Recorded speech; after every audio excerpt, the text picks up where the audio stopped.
جہاں پر بھی ذکر کر کے دیکھیں آپ لا الہ الا اللہ محمد الرسول اللہ کا، اکتاہٹ نہیں آتی، بے چینی نہیں ہے، اس میں جدت ہے، اس میں نیاپن ہے۔ یہ کلمہ ہر صدی کا ہے، ہر زمانے کا ہے۔ تو 14 صدیوں سے جب کلمہ پرانا نہیں ہوا تو پھر وہ بات ہمیں یاد آتی، حسین اعظم ہے کون جس کو اس شعر سے سمجھا گیا ہے، سر داد نہ داد دست در دست یزید، حقا کے بنائے لا الہ است حسین۔ سر دے دیا ہاتھ نہ دیا یزید کے ہاتھ میں، اور حق تو یہ ہے کہ لا الہ کی جڑ کا نام حسین ہے۔ تو لا الہ کی جڑ کا نام، لا الہ کی بنیاد کا نام حسین ہے۔ تو جس طرح کلمہ پرانا نہیں ہوتا، اسی طرح حسین کا تذکرہ بھی کبھی پرانا نہیں ہوتا۔ عزیزان گرامی، محرم الحرام یہ حرمت والے 4 مہینوں میں سے ایک ہے۔ سال کے 12 مہینوں میں اللہ تعالیٰ نے قرآن پاک میں فرمایا 4 مہینے حرمت والے ہیں، رجب اور پھر یہ ذی القعدہ، ذی الحجہ اور محرم، یہ 4 مہینے حرمت والے ہیں۔ اس میں جنگ و جدال، قتل و قتال سب حرام ہے۔ صرف آپس کی بات نہیں کر رہا میں، کسی دوسرے کے ساتھ بھی جو جنگیں ہوتی تھی اس وقت یہ سب حرام ہو جاتی، سب تلواریں نیچے رکھ لیے جاتے حرمت والے مہینوں۔ لیکن تف ہے، لعنت ہے اس یزیدی فوج پر جس نے حرمت والے مہینے کا بھی خیال نہیں کیا، اور نہ ہی کفار و مشرکین سے ان کا مقابلہ تھا، بلکہ رسول اللہ کے گھر والوں سے مقابلہ تھا، اہل بیت اطہار سے مقابلہ تھا۔ حرمت والے مہینوں کی دھجیاں اڑا دی گئی، کربلا کے اس میدان کو پورا لالا زار کر دیا، اس طرح خون ریز کر دیا گیا، ہر جگہ اہل بیت کے ٹکڑے نظر آتے تھے۔ وہ ایک عظیم سانحہ ہے، ایک عظیم حادثہ ہے جس کو رہتی دنیا تک بھلایا نہیں جا سکتا۔ آج میں تھوڑی باتیں عرض کر کے آپ کے سامنے یہ بات رکھوں گا۔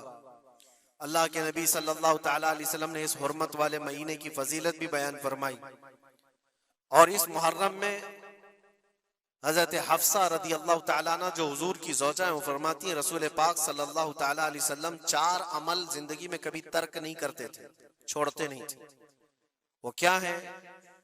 تو آپ فرماتی ہیں ان میں سے ایک عاشورہ کا روزہ حضور کبھی نہیں چھوڑتے تھے۔ عاشورہ کا روزہ رسول پاک صلی اللہ تعالیٰ علیہ وسلم کبھی ترک نہیں فرماتے، اس کی بڑی فضیلت ہے۔ یہ عاشورہ کیا ہے؟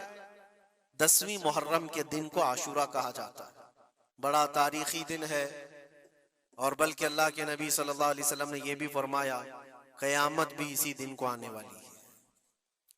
10 محرم الحرام ہوگی اور جمعہ کا دن ہی ہوگا جس دن سور پھونکا جائے گا اور پوری دنیا فنا کر دی جائے گی اور قیامت کا منظر قائم ہو جائے گا۔ عاشورہ کا دن آتا ہے تو اے مومنو، سب کے سب اللہ کی بارگاہ میں دوڑ آ جاؤ، عبادت کے لیے لگ جاؤ، اور اس دن یہ یاد کرنا چاہیے کہ یہی وہ دن ہوگا جب ہمیں بارگاہ رب العزت میں کھڑا کیا جائے گا۔ اولین سے لے کر آخرین تک جتنے بھی پیدا ہوئے اس روئے زمین پر سب کو اٹھایا جائے گا، حساب و کتاب ہوگا، اور وہ 50,000 سال کے برابر کا ایک دن ہوگا۔ اس دن کو یاد کر کے عاشورہ کا اہتمام کرنا ضروری ہے۔ عاشورہ میں تو ویسی یادگاریں بہت ہیں۔ آدم علیہ السلام کے متعلق ان کی توبہ اسی دن قبول ہوئی۔ نوح علیہ السلام کی قوم پر جو عذاب آیا تھا طوفان کا، وہ طوفان نوح سے کشتی کو جو نجات ملی نوح علیہ السلام کی، وہ بھی عاشورہ کا دن تھا۔ سیدنا یونس علیہ السلام کو مچھلی کے پیٹ سے باہر نکالا گیا، وہ بھی عاشورہ کا دن تھا۔ موسیٰ علیہ السلام کو فرعون سے نجات دی گئی، فرعون غرق ہو گیا، پانی میں ڈبو دیا گیا، وہ بھی عاشورہ کا دن تھا۔ بہت ساری اس طرح کی تاریخی چیزیں عاشورہ کے دن، لیکن یہ ساری تاریخوں پر ایک تاریخ غالب آ جاتی ہے، وہ رسول اللہ کے نواسے کی قربانی کا دن، اس لیے کہ وہ پوری امت کو ہلا دینے والا حادثہ ہے۔ نبی آخر الزمان صلی اللہ تعالیٰ علیہ وسلم نے اپنے اس لخت جگر کو، اپنے اس نور نظر کو، جس کے لیے اپنے سجدے لمبے کر دیا کرتے تھے، جانتے ہیں آپ حضور پاک صلی اللہ علیہ وسلم کے ایک بیٹے تھے حضرت ابراہیم، اور یہ اسی زمانے کے ہیں جب حضرت امام حسین بھی پیدا ہوئے تھے اور حضور کی گود میں آپ کے اپنے بیٹے بھی تھے. حضور صلی اللہ تعالیٰ علیہ وسلم کے وہ ایک ہی بیٹے ہیں جو 6 مہینے تک زندہ رہے. حضور صلی اللہ علیہ وسلم اپنی گود میں بٹھا کر انہیں پیار کر رہے تھے اور امام حسین کو بھی گود میں رکھے ہوئے تھے. ایک طرف نواسا ہے اور ایک طرف بیٹا ہے. جبرائیل امین نے آ کر کے عرض کیا اللہ کے نبی صلی اللہ علیہ وسلم سے, کہا رب تبارک و تعالیٰ کی منشا یہ ہے کہ ان دونوں میں سے آپ کسی ایک ہی کو رکھ سکتے. اللہ کے نبی صلی اللہ علیہ وسلم نے امام حسین پر اپنے بیٹے کو قربان کر دیا. کہا اے جبرائیل حسین کو رہنے دو, اس لیے کہ یہ میری آنکھوں کا بھی نور ہے اور فاطمہ کی آنکھوں کا بھی نور ہے. پھر چند ہی دن کے بعد حضرت ابراہیم کا انتقال ہو گیا. آپ اندازہ کریں جس حسین اعظم کے لیے رسول پاک صلی اللہ علیہ وسلم نے اپنے بیٹے کو قربان کیا اور مدینے کی گلیوں میں جس کو اپنے کندھوں پر اٹھا کر سوار کرتے تھے, امام حسین حضور کے صلی اللہ تعالیٰ علیہ وسلم کے کندھوں پر سواری کیا کرتے تھے. دوش نبوت جن کی سواری ہو, اندازہ کر سکتا ہے کوئی؟ اس حسین اعظم کے چرچے مدینہ طیبہ میں بچپن میں ہی عام تھے. صحابہ اکرام رضوان اللہ تعالیٰ علیہ مجمعین دیکھتے تھے کبھی حضور صلی اللہ تعالیٰ علیہ وسلم مسجد نبوی تشریف لاتے تو یہ دونوں شہزادے حضور کے جبے پر لٹکے ہوئے آتے تھے. کبھی حضور ممبر پر کھڑے ہیں تو ایک شہزادہ حضور کے ایک قدم کو پکڑا ہے, دوسرا دوسرے قدم کو پکڑا ہوا ہے. یہ تو ان کی پرورش تھی جو بچپنے کی تھی. صحابہ ان کی اس بچپنے پر رشک کیا کرتے تھے اور صحابہ اکرام رضوان اللہ تعالیٰ علیہ مجمعین ادب حد درجے کا کرتے تھے. آپ کو میں بتاؤں ادب تو ایسا تھا اہل بیت اطہار کا. امام حسین کی عمر چھوٹی سی تھی, امام حسین, اور ایک زمانہ ایسا تھا جب حضور پاک صلی اللہ علیہ وسلم کے وصال کے بعد حضرت ابو بکر کا زمانہ آیا. 2.5 سال آپ نے خلافت کی. پھر اس کے بعد حضرت عمر کا دور خلافت شروع ہوا, اور حضرت عمر کے دور خلافت کو کون نہیں جانتا؟ ایسے رعب و دبدبے والا خلیفہ کہ لوگ ان کی ہیبت سے کانپتے تھے. قیصر و کسریٰ کانپ رہے ہوتے تھے. بڑی بڑی فوجیں تھراتی تھی اس نام سے, حضرت عمر کے نام سے. ان کے دور خلافت میں ایک بار ایسا ہوا تھا کہ حضرت عمر کے بیٹے ہیں عبداللہ, اور ان کا اور حضرت امام حسین کا بچپن میں کچھ جھگڑا ہو گیا. چھوٹی عمر تھی, امام حسین کی بھی عمر چھوٹی تھی, عبداللہ کی عمر بھی چھوٹی تھی. دونوں تکرار کرتے رہے, کچھ نہ کچھ بات چیت ہوئی ہوگی. تو حضرت حسین نے حضرت عبداللہ کو غصے میں یوں کہا, تو کیا مجھ سے بحث کرتا ہے؟ تیرا باپ تو میرے نانا کا غلام تھا,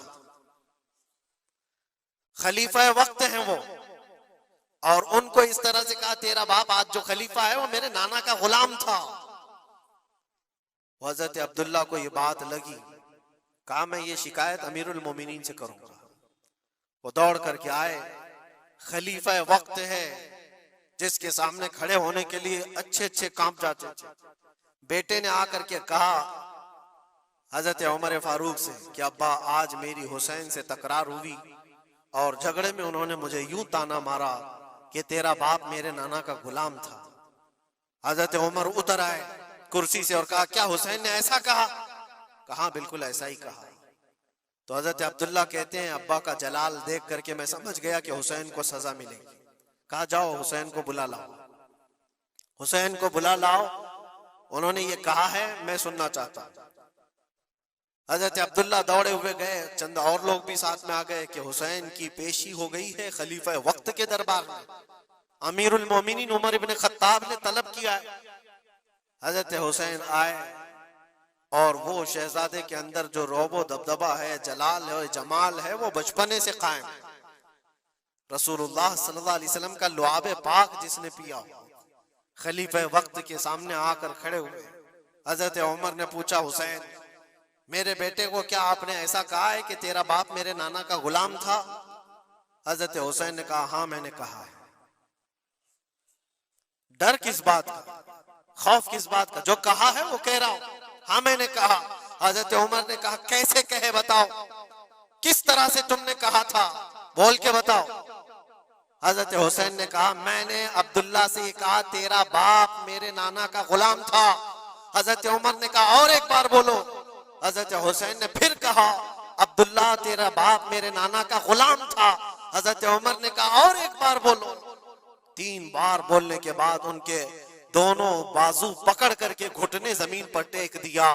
حضرت امیر المومنین کہتے ہیں میری بخشش کے لیے تمہارے جملے ہی کافی ہو گئے۔ آپ نے جو مجھے سند دی ہے اے حسین، بس یہ جملہ کل قیامت کے دن بھی کہہ دینا، جب میرا حساب ہو رہا ہو تو اتنا کہہ دینا عبداللہ کا باپ عمر میرے نانا کا غلام تھا۔ اس لیے کہ رسول کریم صلی اللہ علیہ وسلم نے فرمایا ہے الحسن والحسین سیدہ شباب اہل الجنہ، حسن اور حسین جنتی جوانوں کے سردار ہیں۔ یہ جسے اجازت دے دیں وہ جنت میں چلا جائے گا، جسے یہ کہہ دیں وہ کہ یہ میرے نانا کا غلام ہے۔ مجھے بتاؤ میرے عزیزو، اس حسین اعظم کی بات میں کر رہا ہوں، وقت کا باروب خلیفہ امیر المومنین عمر ابن خطاب، جن کے سامنے گھٹنے ٹیک کر کے بیٹھے اور کہے یہ جملہ دوبارہ کہو، ان کا مقام کیا ہو سکتا ہے؟ حد درجے کا ادب صحابہ اکرام کے اندر تھا۔ اور ایک مرتبہ ایسا بھی ہوا تھا، حضرت عمر ممبر پر کھڑے تھے، حضرت امام حسین اپنے گھر سے دوڑتے ہوئے آئے۔ یہ وہ منظر تھا جب انہوں نے اپنے نانا کو ممبر پر خطبہ دیتے ہوئے سنا ہے۔ زمانہ انہوں نے آنکھیں کھولی ہیں حضور کی گود میں، بچپنا پایا ہے رسول اللہ کے گھر میں، اور دیکھا ہے سب سے پہلے خطبہ دیتے ہوئے تو اپنے نانا کو دیکھا تھا، لیکن جب رسول کریم صلی اللہ علیہ وسلم کی وفات ہو گئی تو پورا اندھیرا سا چھایا ہوا تھا۔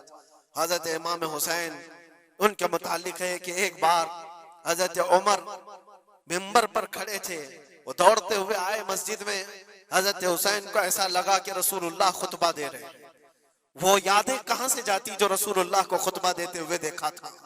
دوڑتے ہوئے آئے، دیکھا عمر فاروق خطبہ دے رہے ہیں، تو چیخ کر کے کہا کہ آپ میرے نانا کے ممبر سے اتر جاؤ، یہ میرے باپ کا ممبر ہے، اپنے باپ کے ممبر پر جاؤ، تمہارے باپ کے ممبر پر جاؤ۔ حضرت عمر اتر گئے، یہ نہیں کہ خطبہ قائم رکھا، فوراً اتر آئے اور شہزادے کو پکڑ کر کے رونے لگ گئے۔ سچ کہا ہے حسین، یہ ممبر تو تمہارے گھر کا ہی ہے، یہ ممبر تمہارے باپ کا ہے، تمہارے نانا کا ہے، اور انہوں نے یہ عزت بخشی ہے ہمیں کہ ہم اس ممبر پر کھڑے ہوتے ہیں۔ اگر آپ اجازت دیں تو میں خطبہ دوں، ورنہ میں یہیں بیٹھا رہوں۔